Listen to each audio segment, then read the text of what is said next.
Pen तालुक्यातील खारकोलेटी येथील जमिनीमध्ये महापारेषणच्या वतीने उच्च दाब विद्युत वाहिन्या टाकण्यात येत असून या वाहिन्या शेतकऱ्यांना विश्वासात न घेता टाकण्यात येत असून या कामाला स्थानिक शेतकऱ्यांचा विरोध असून या संदर्भात भाजप जिल्हा उपाध्यक्ष वैकुंठ पाटील यांच्या नेतृत्वाखाली जनशक्ती संघर्ष समितीच्या वतीने प्रांताधिकारी प्रवीण पवार यांना निवेदन देण्यात आले। यावेळी संघर्ष समितीचे अध्यक्ष प्रभाकर डाकी, उपाध्यक्ष हेमंत भोईर, सचिव मधुकर ठाकूर, चंद्रकांत ठाकूर, तुलसा भोईर, दयाराम भोईर, किशोर भोईर, चंद्रकांत भोईर, प्रकाश भोईर, किशोर ठाकूर, जनार्दन भोईर, सुरेश तांडेल, कामिनी भोईर, प्रमोद भोईर आदींसह शेतकरी वर्ग उपस्थित होते।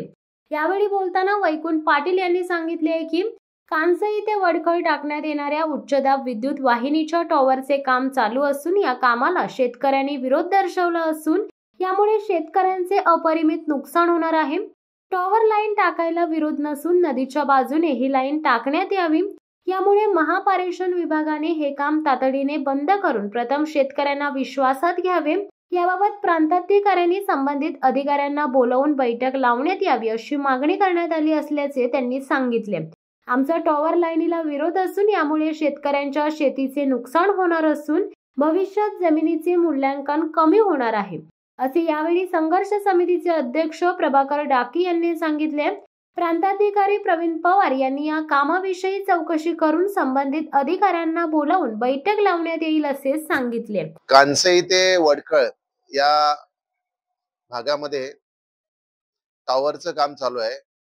विद्युत विभागातील महापारेषण विभाग हे काम करत आहे आणि ते काम करत असताना त्या ठिकाणी सर्व मंडळी जी आहे त्या मंडळींनी शेतकऱ्यांनी या ठिकाणी विरोध दर्शवला आहे। विरोधाचं कारणच ते आहे की शेतकऱ्यांच्या शेतामधून मधोमध ही वाहिनी जाणार आहे, त्याच्यामुळे शेतकऱ्याचं प्रचंड नुकसान होणार आहे। आपण पाहतो की त्या ठिकाणी विद्युत वाहिनी टाकायला विरोध नाही, टॉवर टाकायला विरोध नाही, परंतु तो टॉवर टाकत असताना नदीच्या बाजूने टॉवर व्हायला पाहिजे, जेणेकरून शेतकऱ्याला त्याचा जो काय परिसर आहे तो मोकळा मिळाला पाहिजे। परंतु ही टॉवर लाईन पूर्णपणे शेतीच्या मधोमध त्या ठिकाणी टाकून आज शेतकऱ्यांचं मोठ्या प्रमाणात नुकसान होत आहे।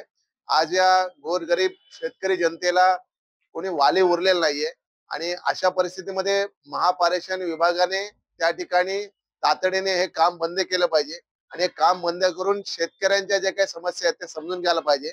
सन्माननीय प्रांताधिकारी यांच्याकडे आपण सर्व मंडळी शेतकरी मंडळी या ठिकाणी निवेदन घेऊन आलेत आणि त्यांनी सांगितलेले की गुरुवार पर्यंत या बाबत बैठक लावून तातडीने त्या ठिकाणी निर्णय घेण्याची गरज आहे। संघर्ष समिती कोलेटी आज आमच्या कोलेटी गावातून ही हाय टेन्शन पॉवरची टावर चाललेले आहेत आणि आम्हाला शेतकऱ्यांना कोणताही विश्वास न घेता त्यांनी हे असे प्रकार डायरेक्ट काम चालू केलेलं आहे। ही शेतकऱ्यांची फसवणूक आहे। ते आम्हाला ही टायर लावून पाहिजेच नाही, कारण आमची जर टावर लाईन बसली तर आमच्या शेतीचं पूर्ण नुकसान होणार, आम्हाला शेती कोणत्या व्हॅल्यूशन राहणार नाहीये। तर आम्हाला टावर नाही पाहिजे या ठिकाणी, ही आमची शेतकऱ्यांची मागणी आहे। कोलेटीचा शेतकरी मधुकर ठाकूर, महापारेषण कंपनी कांसई ते JSW या पट्ट्यामध्ये 400 वॅटची तारा लाईन घेऊन जात आहे। हे घेऊन जात असताना कोणत्याही शेतकऱ्याला त्यांनी विचारलं नाही, बिनधास्तपणे घेतले जाईल। कोणत्याही प्रांत साहेबाची किंवा ग्रामपंचायती कोणतीही परवानगी घेतलेली नाही। भविष्यात ही तार लाईन गेली असता आमची पूर्ण शेती ही उद्ध्वस्त होणार आहे।